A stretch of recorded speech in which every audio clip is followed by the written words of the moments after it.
Have you seen the Doechii Anxiety music video? It's real No, good. but the song is great. Yeah, I hated the original song, the Somebody That I Used to Know. Hate that song. I hate it. Yeah, no, that shit's awful. Whatever she did with Hate it. I'm a fan. But the music video is impressive. Like, it starts and ends like with her in her singing like on her bed in like a little room, and it's I don't know if it's the exact room, but it's set up to look like the room that she did when in her early days when she was doing vlogs. So it's like a very return to roots thing.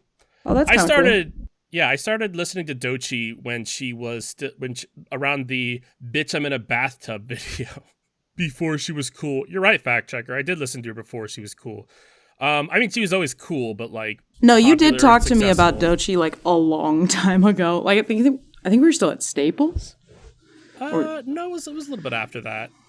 It felt like we were still at Staples. It was on the line because I was working at Walgreens at the time, or just about to pull my hair out and quit. But I was listening to Doechii when she was still I Am Doechii, which is yes, way back when she did the like "Bitch, I'm a Cow." That was Doja Cat. Oh, that's why I'm thinking of so long ago. I was like, is this the same person? Also, I'm sorry, there's gonna be a fuck ton of sounds. You can just cut everything that I said. But I rewatched her "Bitch, I'm in a Bathtub" video, and it's so iconic because she's doing a vlog where she's in the bathtub. It was right before the Corona quarantine. I think that's the name of the video too. But she says something along the lines of like how like she had to come back to this YouTube channel, and she's like, "There's nobody here." And then she's like, I'm gonna have to have the most iconic rebrand of my life. And like the come up from that is insane. Cause she's like, there's nobody here, there's nobody listening, but I have to rebrand, and it's gonna be my most iconic brand. And yeah. And lo and behold, it was. Absolutely. Other than that, we did talk about coming up with a new word for non-doctor doctor. Yes. I've given this little to no thought. Same. I ruminated on it in the car for about 5 minutes, probably immediately forgot everything that I was thinking of. I'm going to go with a dorkter. Because it feels a dorkter, and here's why. It's like a doctor, but they're a dork because they want to be called doctor when they're not a doctor. So they went through the trouble to becoming a doctor. I think they have a doctorate. They are not a doctor. I mean, that's the title. That's dumb. I think that the issue we have is that we placed, as a society, so much importance on the title doctor in the medical field, when in fact they're physicians, they're surgeons, they're those. I see what you're saying. We're using it as too much of an umbrella term for a specific set of people. Yeah, because like we were talking last week about how doctor is, if you can't save me on a plane, then you're not a doctor. But then like there's dentists and podiatrists that are doctors. I immediately said that wasn't the right way to do that. If you're a medical professional and like have a doctorate, doctor makes sense. Fact checker, what does PhD stand for? I used to know because I like dumb trivia, but I forgot. Well, so like PhD, it got I mean, I guess it depends. Like the Spider-Man villains. It can depend. It can depend on what's going on. But the D is the doctorate. But so for a master's, why don't you call me master? Or for a bachelor's, why don't you call me bachelor? I feel like that's... You just get called by your job title. And if you're a medical professional, that's doctor. I don't think you're able to be like, I have a master's degree, so you have to call me master. That's opening up a lot of can of worms. How about this? I have a master's degree, you have to call me Papa Bitch. Papa Bitch? Yeah. Papa Bitch. Well, I think that we should just fixate on just rebranding medical doctors. Because there's more non-medical doctors than there are medical doctors. So it'd be a lot easier just to shift it. Okay, so I mean, in that case, there's already a word set for this. So we're just saying doctor, everybody gets doctor. And then if you are a physician, call yourself a physician. What would you call that? Because it's like, you would be like Better Dr. idea. Gamage. Would you be Phys Gamage? Gamage Better Fizz. idea. I have decided one of my favorite words is mancer. Do you understand? Are you going to man answer?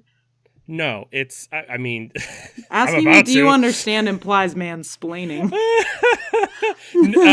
You're like half right. No, I always loved no, please suffix. Explain to me why I'm only half right. I always loved the suffix mancer, as in like pyromancer. Oh, I see what you mean. Pyromancer is a wizard that deals with fire magic. Yeah. And therefore they have like hydromancer, cryomancer, geomancer. I want us to bring that back. So would you be like a podiamancer if you're a podiatrist? Podiamancer? We're just, everything's an ist. You get mancer. A gynomancer. A geomancer. I study rocks. A dental master. I have the power of rocks. I think we could do this. I actually really like this rebrand. Okay, fuck it. If you're any sort of ist now, whether you are a doctor or not, you're a mancer. Geomancer, biomancer.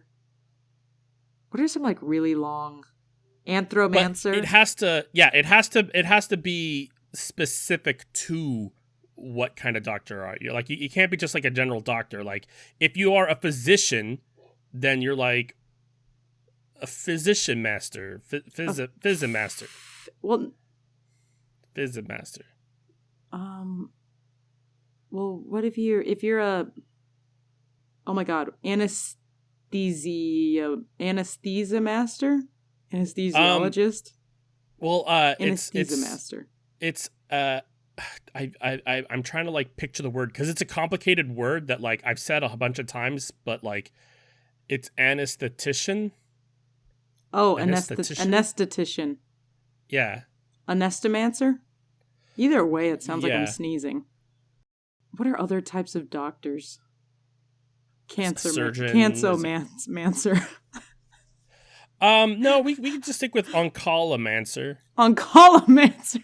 Not to be confused with the mancolomancer. He cheats when he plays Mancala with children. Or is the oncolomancer the wizard that casts cancer on people? Yes.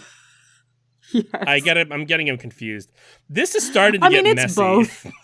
Yeah, we're really blurring a lot of lines. I'm going to have to do some research and let's get back to... We're not coming back to this. We can't do this. Look, our t-shirt game should have an oncolomancer giving children cancer. Don't bring up t-shirts. Ugh.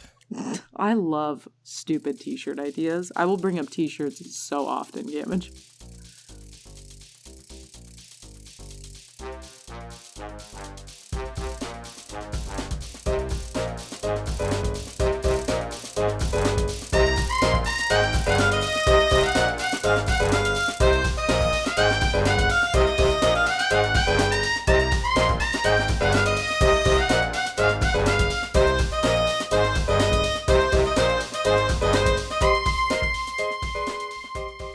Welcome to We Have That Podcast at Home, the only podcast that's gonna love today, gonna love today, gonna love today. I'm on brand Gamage. And I'm on brand Rachel, who isn't getting that song reference. Each week we play Russian roulette with our success and spin a wheel to find out the genre of next week's podcast. Last week, our wheel landed on pop culture. So we decided to watch all of the Honey, I Shrunk the Kids. Fortunately for you, we are not doing a 3-episode series the way that we did with Neverending Story. We're just going to talk about it all in one giant go. All at once, which I realized, like, at first I'm like, oh, it's going to be kind of hard. Because I made sure to put, I will not have more than, like, a page of notes per movie. I wanted to do no notes, but then a couple of things I'm like, I want to remember this. Yeah. But I wanted to make sure that we are as sparse with comments on plot points as possible. Yes, and we are just here to nitpick weird things. As I got through the movies, that became easier and easier. Yes, it did. Both because my patience was waning, and also they get progressively shittier as we go. Like, I mean, spoiler alert, you could probably cut the episode now. Like, you figured out what we're going to focus on. But, like I watched the third one last night in the background as I was playing video games because I'm like, boy, I don't care enough. Yeah, whereas boy, the first one, I'm like, suck ass. Whereas the first one, I'm like, turn everything off. I want to pay attention. I want to drink it in. And then the second one, I was like, kind of half like on my phone. And the third one is just like, it's on in the background. I'm near it. It's fine. I'm absorbing this through osmosis. I'll be able to talk about it probably. I imagine that our level of investment in watching also equated to the level of investment in how much money they made from people watching, because holy crap. I do think there were parts of the third one that I liked better than the second one. The second one I definitely watched it more than I watched the third one, but boy did it blow ass. It did. It blew gigantic ass, and we'll get there. Literally. I have a question for you before we start. Oh, yeah. I, for some reason, and I know there's a movie out there that I'm confusing this with, had the idea that there was going to be more goo and blobular things in these films. Is Rick Moranis in, like, Flubber or whatever the fuck that movie is about the green goo that was out at the same time-ish? Oh, you mean Flubber? The movie Flubber with Robin Williams? Flubber? Literally said Flubber. Oh, you it's did, Robin absolutely. Williams. There we go. I did say that, but thank you, fact checker, for chiming in. Yeah, I was sitting there going, why did I think this was Rick Moranis? We had a lot of like weird kids movies, technically not for kids, about mad scientists that work from home. I don't feel like this one wasn't for kids. I'll get there. Okay. I mean, I don't have any movie facts because I just didn't. My movie fact, the first thing I thought of when I started this film and the like intro credits started rolling was I wrote, I don't know how I forgot about Rick Moranis as a person, but I did. Well, it's because Rick Moranis retired early because I think his wife passed away or something, and he literally just quit Hollywood to take care of his kids. Oh, jeez. Which is 1,000% commendable. Like, who Absolutely. The fuck else in Hollywood does that? Yeah. No, good for him, and also incredible actor because he plays a fucking terrible father in this franchise. Not terrible, but not good either. We start with Honey, I Shrunk the Kids, starring Rick Moranis and other people that are important. Matt Frewer being one of them, one of my favorite actors of all time. Who the fuck did he play? He was the neighbor. The dad? Yeah. Okay. I mean, the other dad. I looked this up because the neighbor dad was giving me very Jim Carrey vibes, but he obviously came before Jim Carrey, I think, hit stardom, but it was really tripping me out. I mean, before Jim Carrey got all of the wacky zany roles, it was Matt Frewer. Like, he was Max Headroom, if that makes sense to you. I said it out loud more than once this week, but no. I said it out loud and realized that you don't fucking know Max Headroom. There's no fucking way. It was a TV show in like the 80s of like this like I honestly forgot. It's like a being inside of a TV and he's just a head and he just like glitches every now and then. Oh. And I don't know what was that show about? No fucking clue, but I do have more context for what that show is now, so thank you. Yeah, he was like an AI, and were they solving cases? I don't fucking know, but like, yeah, he was one of the goofy demons in Hercules. Thank you, fact checker, but he was in a lot of things. He was in The Magicians. He was in fucking Altered Carbon. Fuck, really? Oh yeah, he was in The Stand too. Jesus. Yeah, he's still in things. Thank you, fact checker. He's still alive. He's still doing things. But he was the guy you call before Jim Carrey for goofy shit came in and did Jim Carrey stuff. Yeah. Well, clearly he had some inspiration because extreme Jim Carrey vibes from that character. But I mean, he's the biggest one in this, and honestly, he's like half the reason I enjoyed Honey, I Shrunk the Kids. I would agree. He was a large source of ridiculousness and entertainment for me. It's also why maybe I don't like the other ones as much, because he was kind of just one and done. Yep, unfortunately. So the movie, let's talk about Honey, I Shrunk the Kids. It is about Rick Moranis as a fucking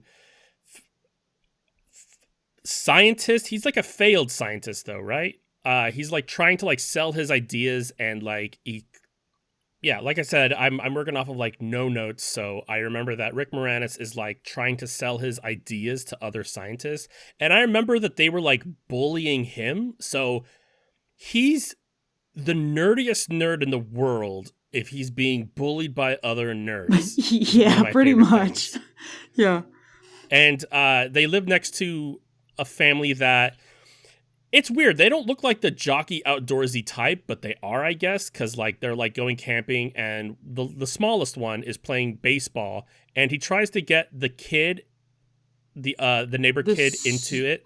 Yeah, Nick, super nerdy son of Rick Moranis. But he says the line, "Baseball is for mortals," which is so hard, and I loved that line because I was like, "What the fuck are you then?" Baseball is for mortals. Like, whoa. What? This like gets full of dope one-liners through this movie. Yeah, he's kind of the shit. Yeah, but like this family, and you see it through all of the movies, is like they can't not have gadgets to do every little thing to the point where it's like unfunctional. That's actually why I had beef with the third one, is objectively, it's the shittiest of the houses that they have, or like just the crappiest interior decor. But also, there's no fucking inventions everywhere, like anywhere. There's like one thing that looks like he bought it from a home goods store. The phone is like the weird helmet thing, but like, I agree, is that like, I want to believe that it's because he gets a lot of money, but I mean, we'll get there. But I do think that there's so many gadgets to the point where it's like you're making gadgets for no reason for little things. Like there's a gadget where the dog has like a little biscuit fucking dispenser that he just like paws. And that's dangerous. You don't let a dog have its own fucking reign of food. There's also he has one where it helps you pick up the phone, and it's literally like a finger that just pokes the phone off of the handle. Back when house phones were a thing, to be specific, for everybody that just went, what? Yeah, I remember the rules on like Cyberpunk is that things in the future have to be like needlessly wasteful, where it's like magazines are tablet screens pretty much, but they are like throwaway. And I kind of feel that here, where it's like it's a lot of like form over function for no real reason. Yeah, it's more of like, can I do this, rather than should I be doing this? Is this a waste of everyone's time? And for Rick Moranis, yes, Wayne is a wasteful character. I think Wayne is a mad scientist terrorist. Because that's valid.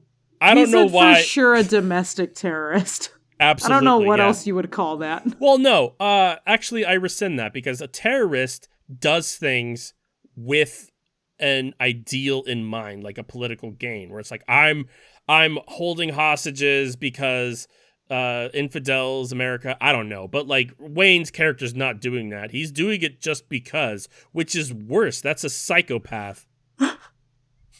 It's like, it's also worse because like a psychopath does things with a certain amount of intent. Like their intent's just like, I want to do this thing. And he has that, but there's just no, like, consideration follow-up thought of, like, is this going to fuck up anybody else's shit right now? Not at all. Also, it's just, like, ignorant psychopath. Yeah, I don't know why he has to build his shrink ray at home. That shit sounds super nuclear. Like every fucking movie, pretty much. Not the second one. The second one's... the second one, he jailbreaks his fucking shrink ray and sticks it in the back of a van. But the shrink ray isn't in his house. It's like at a warehouse or some shit. There's like a whole... They gotta drive to a warehouse to find it. Takes up time, I guess. Fact checker has a valid point. In the first one, he appears to have quit his job to build the shrink ray, so it kind of makes sense that it's in the attic. Yeah, because the wife is a real estate agent, and there is some contention in this relationship, I noticed. Like, they don't actually fight. They never like have harsh words for each other, but every time like he's speaking to the mother, he's just like, things are gonna be different this time, I promise, baby. And it's like, Yeah, I could read between the lines here. This is something. He gives like snake oil salesman vibes, only without the maliciousness. So he's like, exactly what you said. The things are gonna be different this time, baby. Let me go do my harebrained scheme that's definitely gonna cost the family like time, money, possibly the house, possibly their lives. The first few times mentioned they fought last night, so she stayed at grandma's. Really? I don't remember that, fact checker. Yeah, they do. Huh. Yeah, they don't like on screen have a lot of harsh words until his second wife enters the scene in the third film. It's not really a second wife. They just replaced the actress. And then clearly like we entered an era of extremely like sassy, are the straights okay vibes.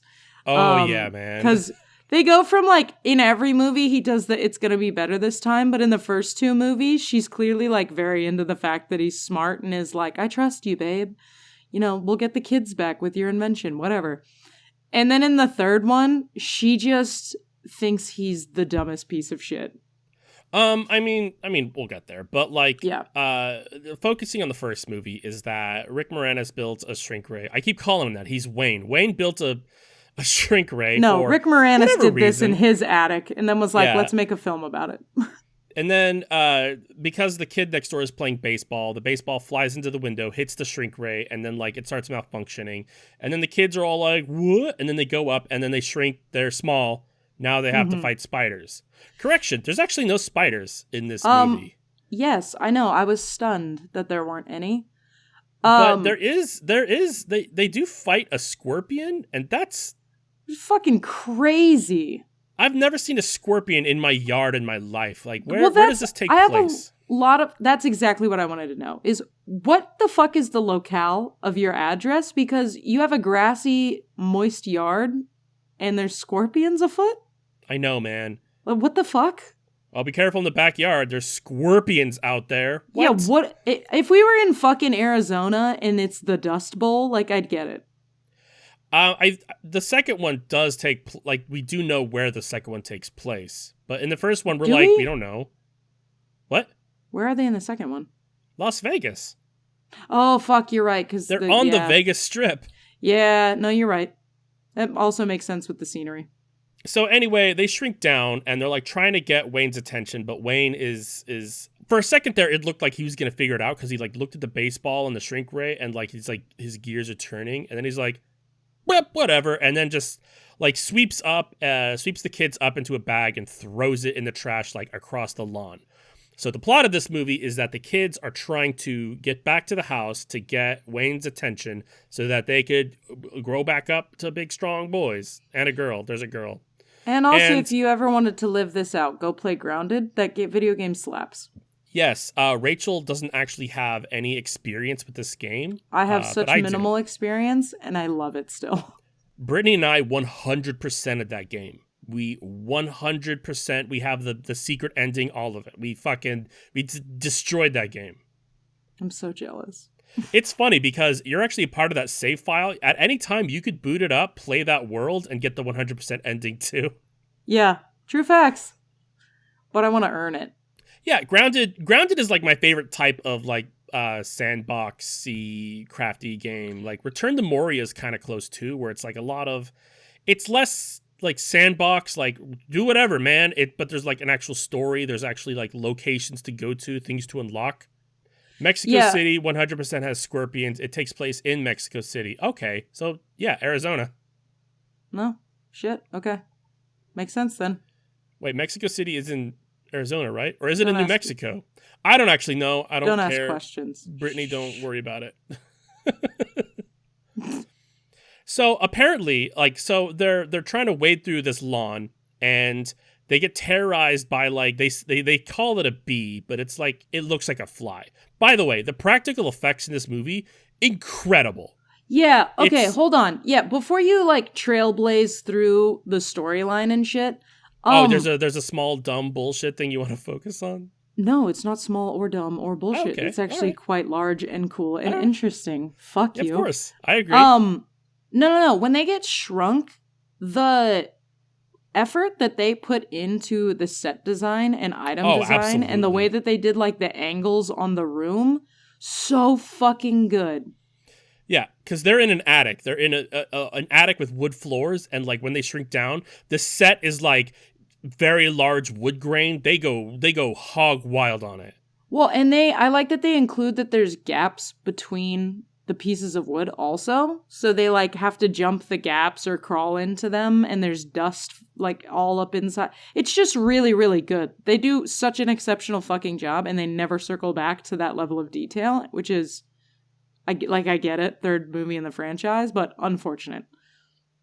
I remember when I was a kid watching like the how they made movies, like how like certain practical effects are done.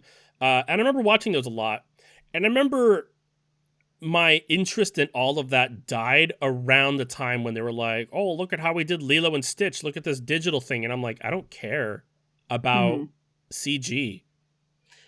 We will die on this hill that practical effects are always going to look a million times better than CG.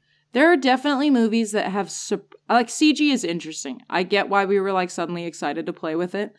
And there are some things that have held up longer than others that I'm pleasantly surprised when I go back and I'm like, oh, it actually still looks quite good.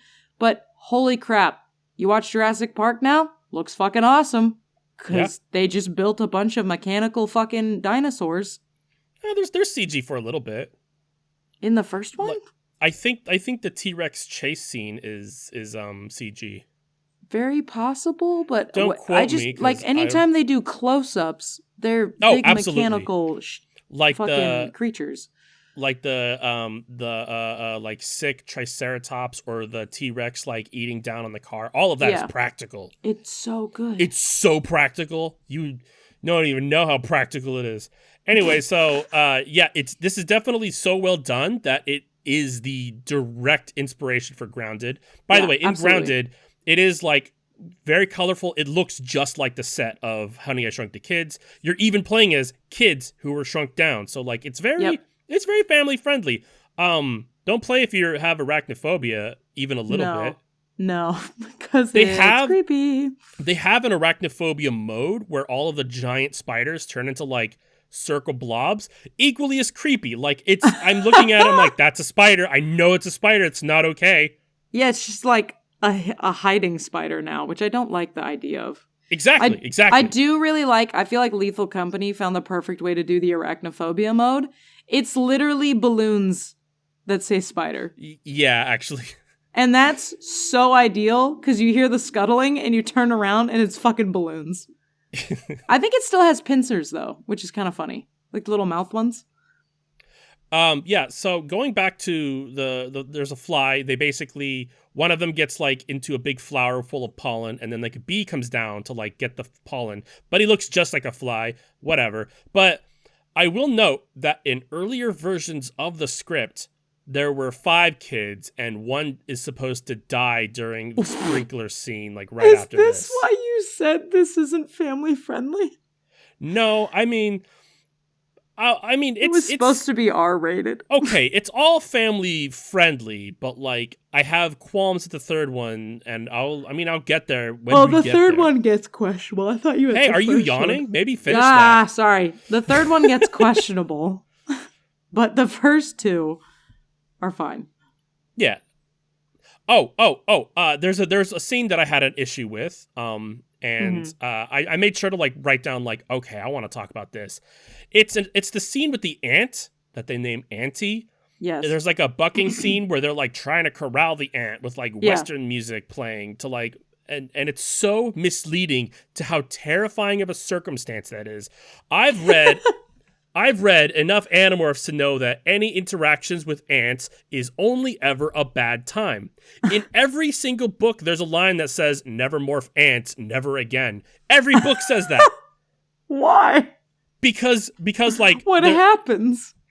In like the 3rd, 4th book, they get ant morphs because they're like trying to like infiltrate a house, and they like get ant morphs, and they're like, okay, so they go to the house and they turn into ants.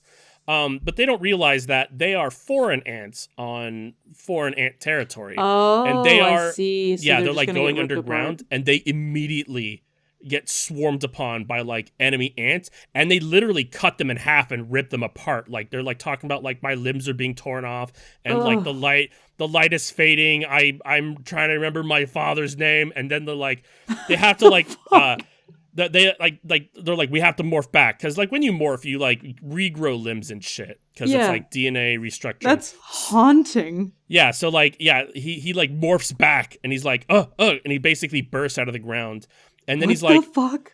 They talk about every book. They talk about how they have constant nightmares of this moment, and like one of them goes home and he's like showering, and he like looks down and he sees like a spider or an ant head still like digging into his side. Oh, and he just like, ugh. Jesus fucking Christ! It's bananas. 8 to 12. What the fuck? I can't wait for the Animorphs episode where you describe the books to me. I've actually taken a break because like I'm midway through like the 30s. I think 30s, 40s, but like I just I had to like stop. You're being traumatized too much by ants? No. I'm just like, I think a lot of people have issues with like the second half of Animorphs, where it's like it's kind of a different beast altogether. Okay. A lot of people really don't like the second half of Animorphs, and this is definitely the furthest I've gotten in this series, because it's a lot of books, guys. But like, I can kind of see where I'm like, my interest isn't waned, but I'm definitely like finding myself not as interested. My interest hasn't waned, but it has. So the neighbors, by the way, don't know that their kids were shrunk. Everybody's just like, where's our kids? I don't know. Yeah. Where's our kids? I don't know. Also, okay, so before they all get shrunk, the Jim Carrey dad, that's the neighbor dad, I think Thompson is their last name or something, the Thompson dad, he's like planning a camping trip that one of his children wants to go on, and the other one's hit like puberty and isn't interested in spending time with the family the same way. And the dad's like I want shit this way. Anyway, they go on a camping trip, and they've packed so many TVs for this camping trip. In the first like 25 minutes, they bring 3 different TVs into an RV for their camping trip, which is just fucking insane. Well, I think that this family is supposed to be the all-American family. Like it's kind of a satire on that. Where they did a brilliant job with it. Like, going fishing. Like, we got a fishing buddy, and like we do like have fishing handshakes and stuff, and talking about sports. Are you on the football team? And it's just like looking at this person, you're like, when did you ever play football?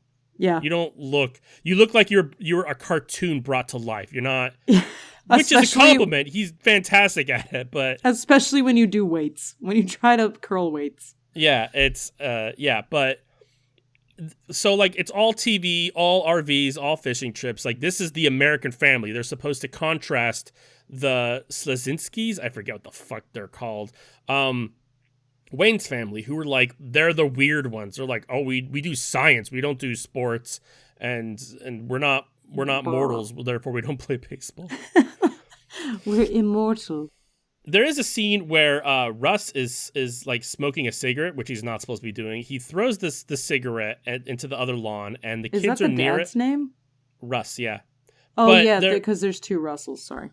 Yeah, so like they're near a lit cigarette, like they're and they like decide to get like a torch going with it, and they're getting crazy super tar cancer from this. Yes. Okay. When I was watching that scene, fucking insane. They just like, there's a lit cigarette. No big deal. Yeah, let me stick some moss into it and call it a fucking day. Yeah, it's a torch. By the way, if they had torches, wouldn't it have been easier for anybody looking in the grass? People like, hey, there's fire there in the darkness. You'd fucking think so, but I guess not. I do really like. They could have been like, let's just set the entire lawn on fire, and they'll see. Also, yeah, there you go. Just smoke them out. The kids will find their way.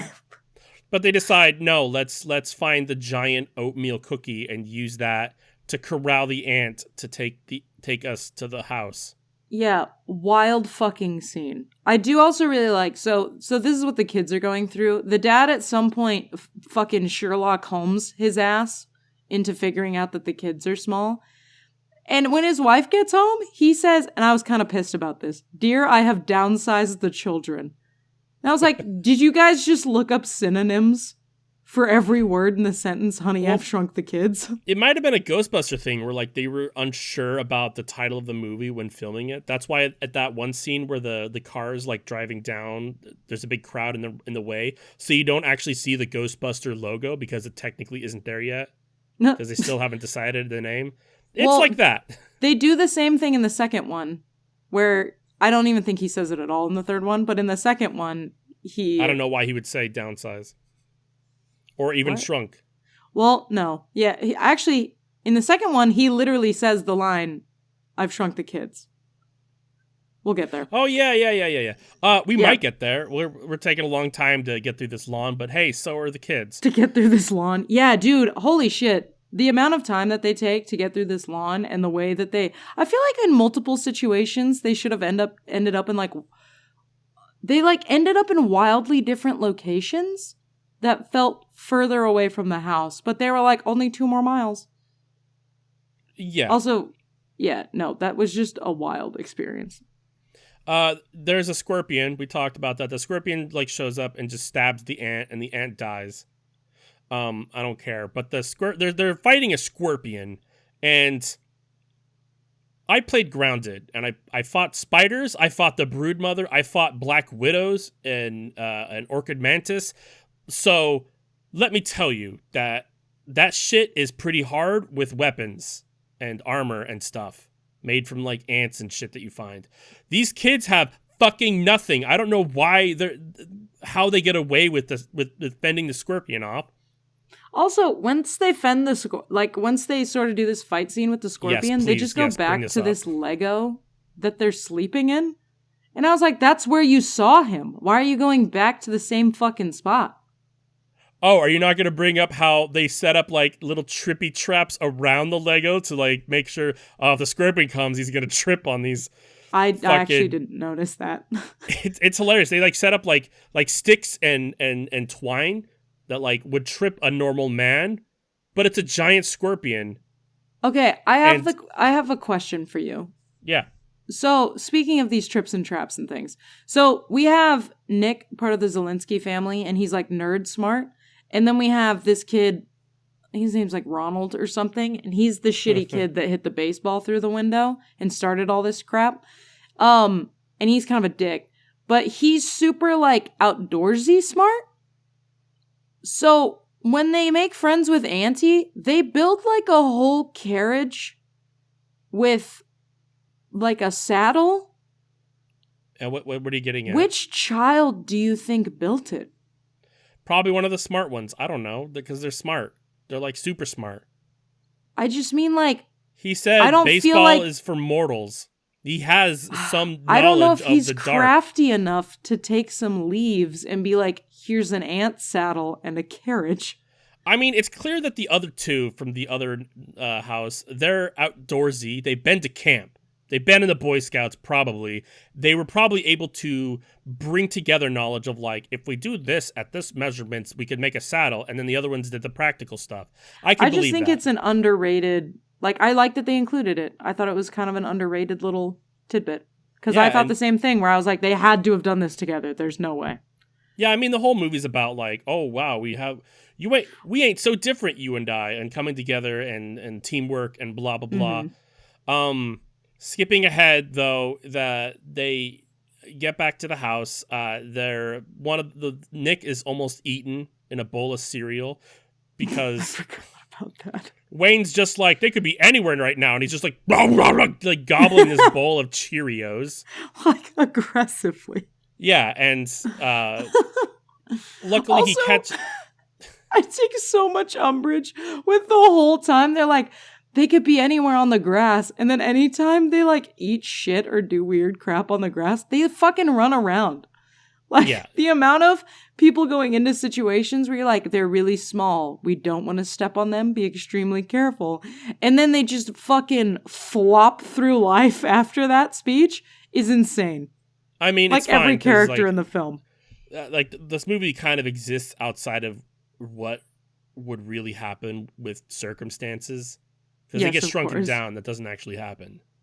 Yeah. Anyway, It's so just wild. they get the kids, and then they grow them back up. I don't care about any details Rachel's about to interrupt me with, but they grow the kids back up. And the first thing the daughter says is, "Are you and Dad okay?" Dude, can we talk about at the beginning of the film? It's fucked up. So the daughter who, you know how every movie we watch, there's a character who I don't know their fucking name for 90% of the film? The daughter was one. I found out her name was Amy like 3/4 of the way through. The beginning of the film starts with her just like taking care of the family because mom dipped to grandma's and the dad's inept. Yeah, absolutely. And then the dad being like, hey, mom's gonna come home, so like you guys should clean everything.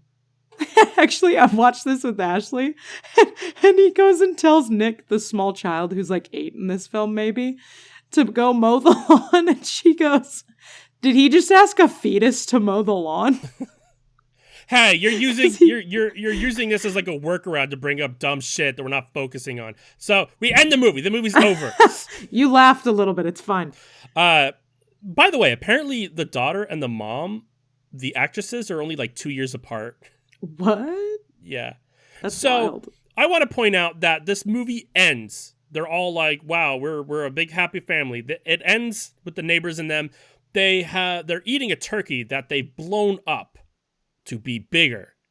They also show the dog eating a dog treat thrice its size.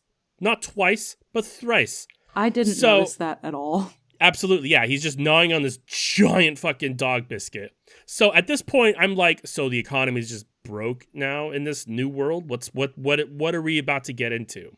Yeah, I also have a lot of beef because the whole premise of his invention in the next one is they're trying to figure out how to make a ray that makes things bigger again. Exactly. Like, that's what I was just talking about. It's like, okay, so we end with like, yeah, we just grow things and we eat, and look, they're big things now. We got the technology down. And the second movie starts with literally like, oh, I don't know. Well, they also we gotta like figure this out. You made the kids big. Reasonably speaking, just do the same thing to an apple. Like I don't understand why this was different. I definitely think that the second movie was like, we got to do it again, but we don't know how. So let's go bigger and better instead. Which brings us to Honey, I Blew Up the Kid, which is a hilarious name for a movie. Yeah. I have, the only note I have down here is, well, this new world is pretty unchanged. He should be a trillionaire, but he's like middle management in middle class with way more gadgets. The dog got downgraded back to his tiny biscuit gadget machine. Like, again, which is strange because the plot of this one is figuring out grow technology, which we already had at the end of the last movie. And but also, apparently everybody forgot. I love how he invented this science, physical nature breaking technology, and his own coworkers are like fucking douches, like, oh, this whack job, this nut only invented Ant-Man technology, but whatever. And they're constantly trying to undermine him. There's, throughout all 3 films, people like don't give a shit about him being essentially like the new god in science. And it's just so baffling to me because in the third one, he does like a boardroom meeting thing where everybody could care the fuck less. And I'm like, guys, he has figured out how to change the concept of how we view matter and space. Yeah. And you're all just like, fuck this guy. Yeah. So doesn't make any fucking sense. The second one has all recurring cast, by the way, except the neighbors because we now live in Las Vegas. Yes. But there's a baby now played by one of 2 twins. They swap them out like fucking Full House. And Who's Your Daddy? What is that movie? Big Daddy. There we go. I don't know Big Daddy. Fuck off. Yeah, Olsen twins. Thank you, fact checker. But they have a kid. And he's a toddler, and he's doing toddler things, being a shit, because that's what toddlers do. This toddler's like they kind of like tease that he's like low key smart because he knows things. He's like an escape like master. Yeah, he He's keeps able to escaping his the playpen. playpens.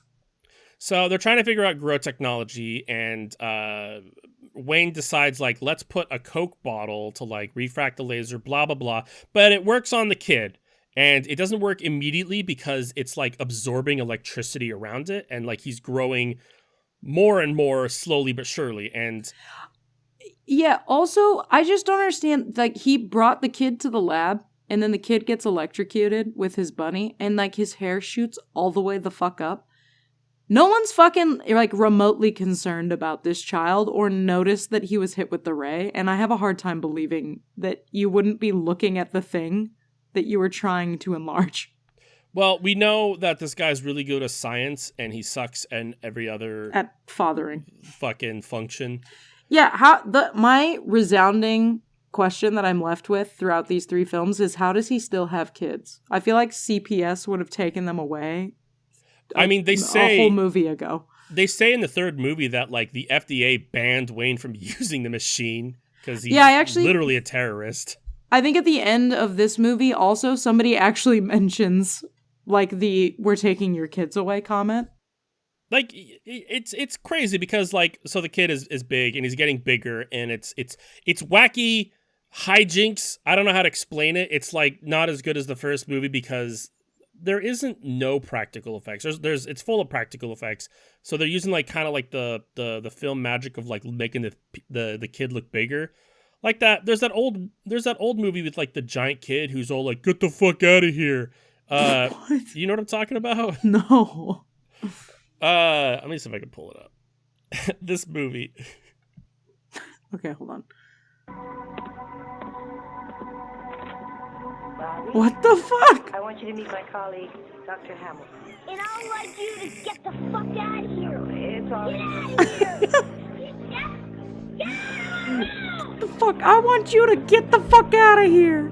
I don't remember what movie this is from. I don't know, but I like it. Yeah, it's pretty good. In this one, he says, "I blew up the baby." Yeah, because that's what he did. Is he blew up the baby, not like explosive or like inflating technically, but just enlarged. The kid is big and he's getting bigger, and that's the whole film. Yeah, I don't know what else to do. Like the kid's big and he's like he's a big kid in Las Vegas. He's all like, "Oh, hello, cowboy man," and he's playing with cars because he's big and the cars are like the size of toy cars. And he likes the shiny lights because kid. Yeah, that's it, literally man. it. That's like there's... Okay, also I have a question for you that stuck in my brain, mostly in the first one, and I feel like I kind of got my answer from the second and third one. Yeah. So, mostly looking at the first film, do you think they like women or don't like women? I was trying to figure out if the female characters were like written well or written as a stereotype to be shit on. Okay, now this is 1989 and 1990 something. That's why I asked, because I was like, these characters seem like they're written well, but also like, I don't know if it was just like we're rocking a stereotype at the time. This is pre-Bechdel test. Everything here fails the Bechdel test, so don't expect any kind of female empowerment from anything. No, that's why I was confused though, is because I feel like the mom and the sister were written like pretty decently in the first one, but they were also very much written as the stereotype of like, my husband doesn't fucking do anything, so me and the daughter of the house keep everything clean and try to feed the people. Yeah, but she she kept talking about boys for half the movie. Like the Bechdel test is exactly. Like, there needs to be 2 female characters that speak to each other about something other than men, and they fail. Oh, I forgot. I couldn't remember what the Bechdel test was, so no. Yeah, the only thing they ever say is like, "Are you and Dad gonna be okay?" Which they don't talk to the parents a lot. Yeah. Statistically, no, but unfortunately, yes. She's still there in the third one. But yeah, literally that whole movie is just the kid getting bigger. So yeah, by the end of this movie, they figure out how to like fucking shrink the kid. The guy who was a douche, the coworker, he's a real piece of shit. He's evil just to be evil. I don't know why. Literally everybody realizes it too. Everybody's just like, who the fuck is this guy? Why is he calling the shots? But somehow he's still calling shots, and people are like, oh, okay, I guess. Quite literally, he okays shooting the large child, who, granted, he's like the size of a large building now, but they're still like firing fucking rifles and shit at him. And so the mom sucker punches him in the face. Yeah, but I mean, first does she do that first, or does she turn into... No, yeah, first she turns into super big mommy. Remember the scene from Rick and Morty? It's that, where like... Yep. She comes and she like settles the baby down so that they can like stay in one spot long enough to make the shrink ray work to put them back down to normal size. And also, then she punches the guy. Yes. Also, when this happens, the dad realizes that because his normal sized child and a girl were in the pocket of the baby, when they get shrunk to normal size, he says the line, "Honey, here we go. I shrunk the kids." Full circle. Here we've come. There it is. A whole movie later. Which kind of turns into like a date, whatever. Yeah, we're not even going to talk about it. It was weird and we don't need to go into it. The movie ends... I don't even actually remember exactly how it ended. I think it just kind of ended there where they're like, now everything turned out okay. I don't know what consequences happened because fucking...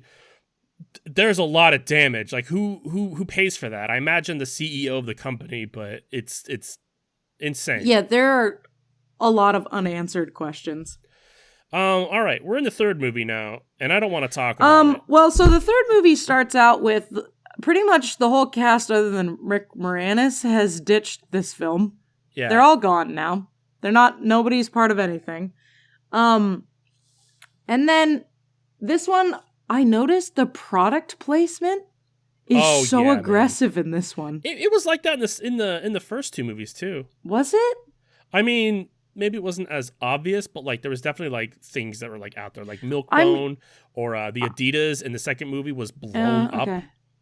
I'm sure there were, but they blended cigarettes in enough. This one was like Trix and Honey Nut Cheerios are the center of the image. Oh, Wonder Bread is the center of the image. I'm holding a Jiffy peanut butter is the center of the image. Like it turned into almost like Truman Show level. But this movie is all a paycheck. This movie is like, let's get money. We don't care about anything, which leads me to what I was trying to get at before when I was talking about like family friendly. It's not quite the word I'm looking for. But my question is, who is this movie for? It's not for kids. It's not for kids. It felt like it was for the adults. But because in the first one, find me one adult that's like, ooh, yeah, let's go watch Honey, We Shrunk Ourselves. Like no adult I've ever met would be interested in this movie. No, but it like surrounds the adult characters, so it's weird. Exactly, that's what I'm saying. Who is this movie for? It feels like they were like just kind of like scraping the barrel for ideas, and they came up with this and just couldn't get away from it. Yeah, well, because they also make a couple jokes that are significantly more adult than the first two ever dabbled in. Because at one point, he's in the attic and Rick Moranis goes, I didn't realize the marital implications this machine had. So, yeah. So the FDA banned him from using this machine, and he owns a company now with his brother. So, like, they're better off. They're well off. But they're still living like a middle-class family. Yes, and this is arguably the crappiest house they've had of the three. Agreed, yeah. There's far less gadgets, and I wanted to say that the problem in this movie that makes him use the shrinking machine is this giant tiki. I don't know why it's here. The premise setup is so bad. There's this giant tiki that Wayne just has in the fucking... It's this giant tiki man Wayne has in the fucking middle of the living room. And the wife's like, what the fuck is this? Get rid of this. I don't want to see it. You have to get rid of it. Get rid of it. So his plan is like, see, I'm going to shrink it. And also therefore not actually get rid of it. His reasoning for wanting to shrink it is fucking insane. He's like, I'm going to shrink it so I can put it in my pocket and carry it around with me always. But like, are you cursed?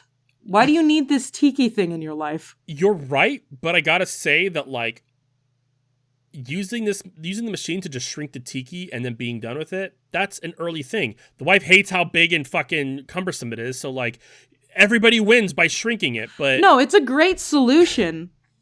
It was just like the reason that he wanted to do it was wild. Because if it was just like, oh, storage purposes, I get to keep my tiki. Cool, makes sense. Him being like, I want to put it in my pocket and I want it to go everywhere with me, a little weird. Yeah, so he and the family shrink down while his brother is visiting, and their kids are over, so like the cousins are hanging out. Because all of the parents are gone, these kids decide to throw a party. Every kid in this movie has the same stupid haircut. Yes, and 50% of the kids in this movie are assholes. Yeah, but you could tell what band was big at this time. It's clearly Hanson. It's clearly Hanson. Because everybody looks like fucking Hanson. Except the black kid. No, the black kid had the standard 90s black kid haircut. You know what I'm talking about. Damage isn't even going to go into it. Yeah, I mean, everybody knows that, like, it's the Tolkien black character. If in the 90s, it's a kid, he has the same haircut. The kid from Burger King, Did you say Earth the guy. Tolkien black character? Yeah. Okay. Oh, are you saying that with the L, like Tolkien, like J.R.R. Tolkien? Yeah, you said Tolkien black character. Do you watch South Park at all? Yes, I do. That's why I asked. Okay. Because I was like, are you like doing this intentionally, or was this a Freudian slip and you actually just said Tolkien black character? It might have been a Freudian slip. It might be because I'm like slurring my words because I'm hot and I can't hear my own voice. But yeah, it's like the kid from the Earth kid from Captain Planet, the kid from the Burger King Club, the Black Power Ranger. All of them have like standard black kid haircut 90s. Yeah. And that's just like, we need a black character. That's what they did. Nowadays, they all have like the weird Killmonger half shaved, half top being like short dreadlocks. Miles Morales had it in Spider-Man 2. Killmonger had it. But that's the new common one. I don't know where I was going with this. It was just in my head. Nowadays, they all have this one. But I was sounding like an old man on a rant. I'm melting. I'm melting. I'm literally just talking about all the kids have Hanson hair except that one. That one he has. Also, you're gonna hate this comment, but at some point these kids get money and the insane quantity of items that they buy with this. Shut up. At one point, the dad, Rick Moranis, gives them $10, and they buy like 20 bags of Tostitos tortilla chips.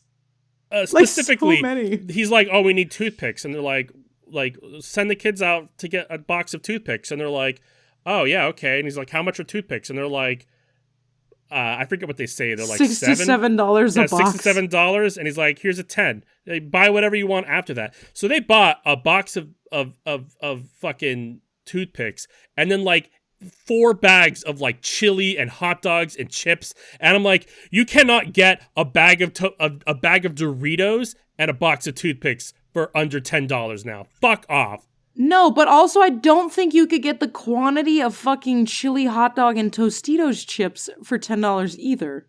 There was an absurd quantity of Tostitos chips.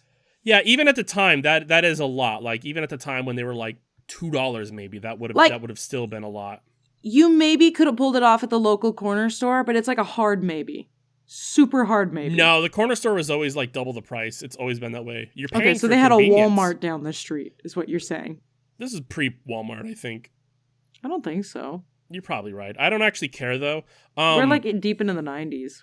So the last note I have on this movie is... it just oh my god, we haven't even gotten to the film yet. This is the last note you have?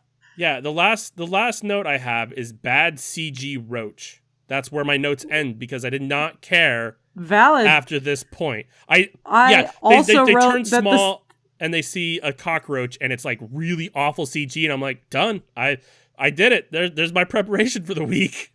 Like, and I'm out. Yeah, the set design and creature design in this is so fucking lazy compared to the first one. Also, I think my biggest beef with this one, I mean, there's many things to nitpick, but okay, we play with physics in all of them, but the physics that they choose to use in this one are fucking absurd. Like at one point, after the parents get shrunk, they're like, oh, the kids are going to see our car. It's okay. They'll know that we're missing. The car, like the emergency brake goes out and all the rest of the brakes go out. And it rolls out of the driveway, but then it rolls up into the other driveway across the street and reparks itself. Where it stays. Where it then lives for the rest of the film. Yeah, which is fucking insane. They also encounter Daddy Longlegs, and it's oh they no, become we'll get friends there. with it. I have no, more. We won't. We will not. No, get I have there. We're more already an hour beef in. with the physics. They ride bubbles, Gamage. We're not going to talk about that. I mean, if you put an ant in a bubble, I'm sure it still floats a little. No, yeah, that's fucking. We know that they're crazy. smaller than ants. We know that they're smaller than ants. They're smaller than ants. I will perhaps lend you the concept of like maybe, but pretty sure the density and weight that they would be. Real quick, I need to when say being that shrunk is crazy. I need to say that I'm going to let you talk about the rest of this movie, and I'm going to leave. That's fine. I have a lot of things to say.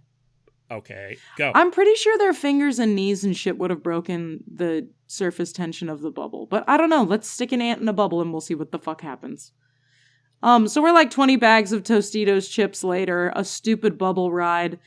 They meet the cockroach that Gamage is talking about. It was fucking designed horribly. The mom also gets fucking maimed in the cockroach scene. And like the next scene, nothing happened. She actively had her foot or her like shin under her knee being bit the whole time. Nothing fucking happens. Her pants are fine, her legs fine. Just moving on. There's also a kid that's dying in this film until they put bananas in his mouth, which was a wild plot point that I don't feel like really was majorly necessary, but it happened. Also, bubbles pop midair sometimes. The bubble scene really miffed me. So the kids are like having a good time. You can't really put an ant into a soap bubble the way you might imagine. They would burst. Yeah. Thank you, fact checker. Yeah, the mom finds a daddy longlegs, and I have a lot of umbrage with this scene, because crazy fucking concept that the daddy longlegs leg is stuck in a spider web. That doesn't make any fucking sense. But they talk about freeing it, and then one of the moms goes, "Hey, daddy," as they walk up to the spider. And then they make friends with the CGI spider, and they free him, and he starts crawling away until they go, "Daddy, come back, we need you," so that they can ride the spider. Gamage, you're really not going to talk about the fucking daddy spider with me? You're a terrible person. Anyway, in the background of this, we also have the kids having a party. And that's fucking wild, because at first everybody's having a good time, and then these dudes show up, and the kids are twats. So the daughter that's in this ends up jilting this young dude because he did not ask for consent. Oh my god, you're still fucking going on? You didn't talk to me about the daddy spider, piss, and I made lemonade. So done I don't know. Wait, hold on. What are the two things you did? I made lemonade and drank piss. There other way around, sorry. No, it's just that this movie sucked so bad that, like, that's it. So this week I've been listening to, we're going to get to Gamage Rabbit List. Look, I just wanted to get to the daddy spider. Also, actually, hold on. At the very end, when the parents get big again, one of the moms looks at her kids and goes, "From now on, I trust you," which is a wild sentence to say to your child.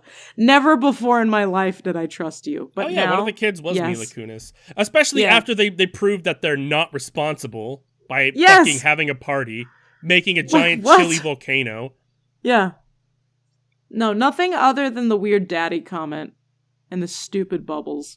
My biggest qualm is that, like, they do, like, somehow these cool kids get invited. They're not cool, but they, like, try to, like, mac on the girls and then get rejected. So they just, like, decide to just, like, torment and destroy everything to, like, metal music. And I'm, like, looking at these kids and I'm like, these aren't these aren't metal listening to kids. Like, this is kind of putting on this, No. yeah, bad kids are listening to metal music. No, fuck off. I don't know where I was going with that, but Yeah, it was no, to the I get end. what you're saying. They're more like, I don't know, one of the kids looks like he should be in a boy band, if that helps. Hanson, I told you. Yeah. Anyway, so I listened to Paris, Texas, which is what you recommended last week. I really liked it, but I didn't think I enjoyed them as much as I thought I was going to by what you were selling. Like, I thought that my life was going to change from this, and they were really good, but like, I don't know, like it was I built it up in my head. That's not your fault. No, that is all my it is. fault. I hyped it a little bit because I was pretty excited about it, but it's because I blindly discovered it. Yeah, I did really like heavy metal, D&D. I definitely loved Girls Like Drugs, so you were on target there.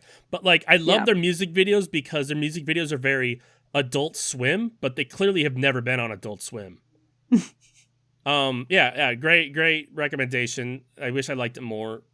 I didn't dislike it, but here we are. Gamage Rabbit List number 16 is Mother. They're already pretty big. They don't really need my help.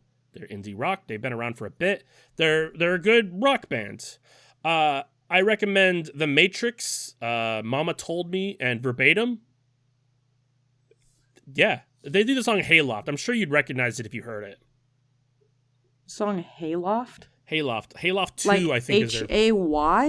Hayloft. You know, like a hayloft? That's a real thing, you know. Yeah, I know. Okay. I couldn't tell if you were saying hay as in Hey or like a hayloft. Like hey there, Like Delilah, but the loft item instead of- or like a sentence. Or I guess the place or a sentence. My recommendation for the week is going to be Chloe the God, spelled all one word, CHLOTHEGOD. She just kind of like R&B soul Chloe vibes. the God. Yeah. But she's got pretty neat style, both fashion sense-wise and singing-wise, and I liked her voice quite a lot. The songs that I'm going to suggest this week are Camille and Out of My Mind Part 2, which also features Lola Young. And that was our episode. And I don't recommend watching all 3 of Honey, I Shrunk the Kids. Ever. It was a waste of everyone's time. Fun fact, I considered, there was no way I was going to be able to, but there was also the Honey, I Shrunk the Audience, which is like one of those theme park ARG kind of experiences where you sit in a theater and the seats move around. That's fun. Mm-hmm. There was also a TV series that went on for 3 seasons at like 66 You're episodes, fucking joking. 22 episodes per season. Holy fuck. What was it called? Honey, I Shrunk the Kids series. Oh, Hold okay. on, let me find out. It's Honey, I Shrunk the Kids, the TV show. Yeah, 22 episodes each season. I wonder, That's so many. do they is it just kind of like Land of the Lost where they just turned small and then they're dealing with it for 3 seasons? What's the show about? Yeah, it has to be, because otherwise they're just Oh my shrinking God. and getting large repeatedly. What? I think I'm gonna watch this. We gotta talk about this. What did you discover that intrigued you? I looked up the episodes. Episode 1 is called... It's called? Episode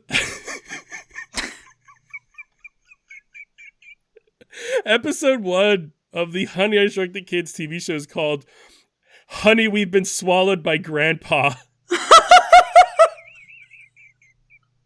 What the fuck? I also love this continuity-wise, because in each movie they get so close to being eaten. So I really love that they were like, fuck it, it's happening. I did notice that too. Like, there's a lot of like almost vor happenings in each of the movies. There's quite a few close calls. Honey, the house is trying to kill us. Honey, I'm haunted. Honey, we're stuck in the 70s. What the fuck? What? Honey, I Shrunk the Science Dude. Honey, you've got 9 lives. Whoa.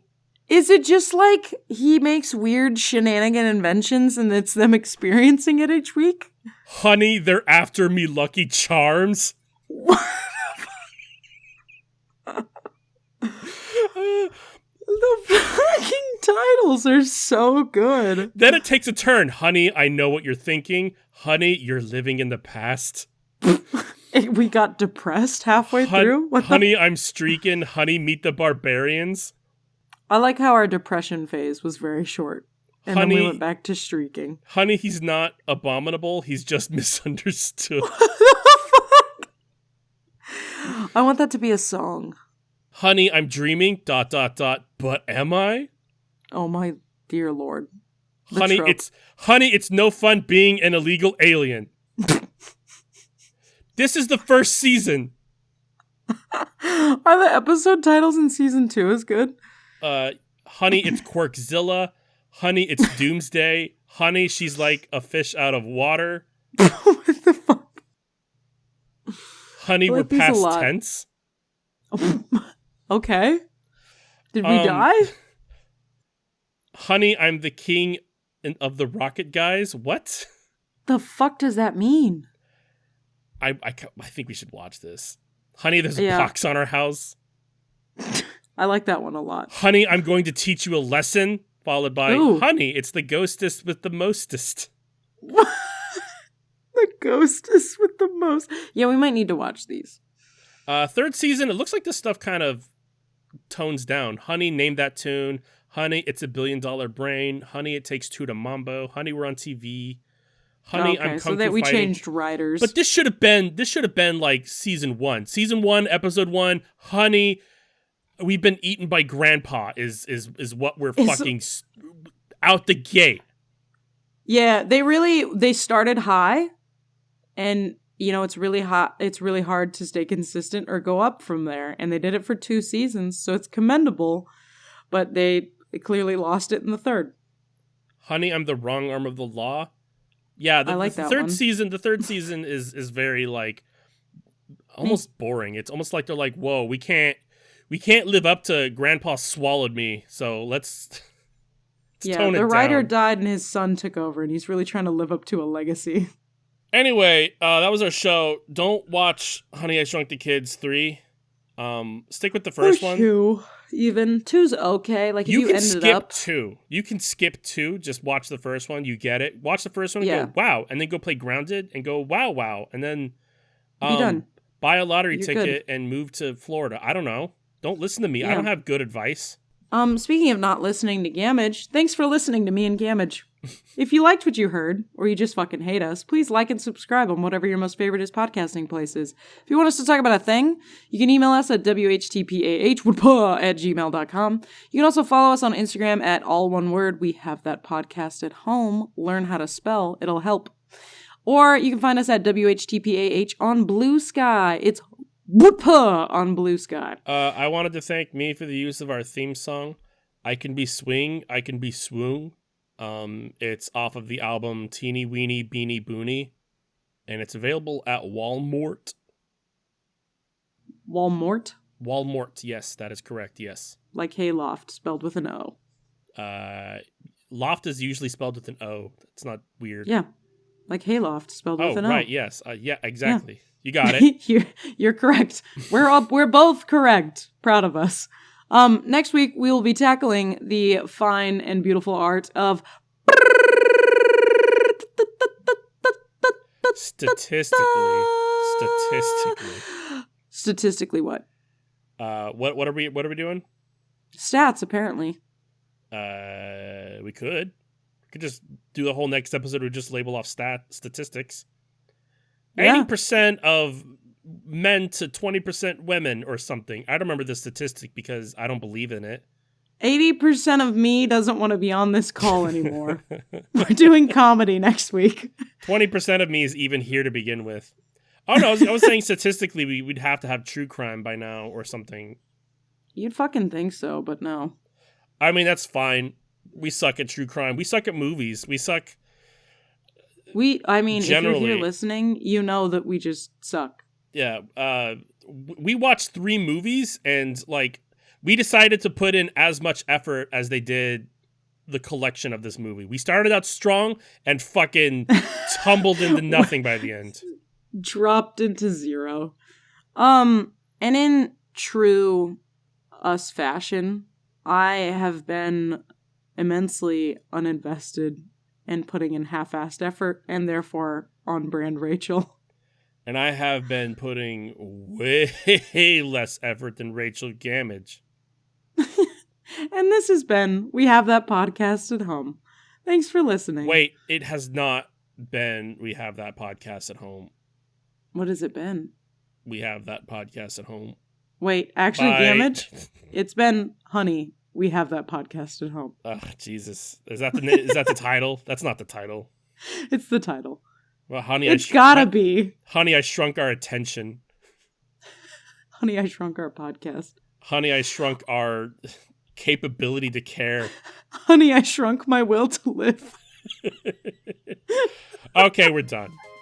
All right, bye.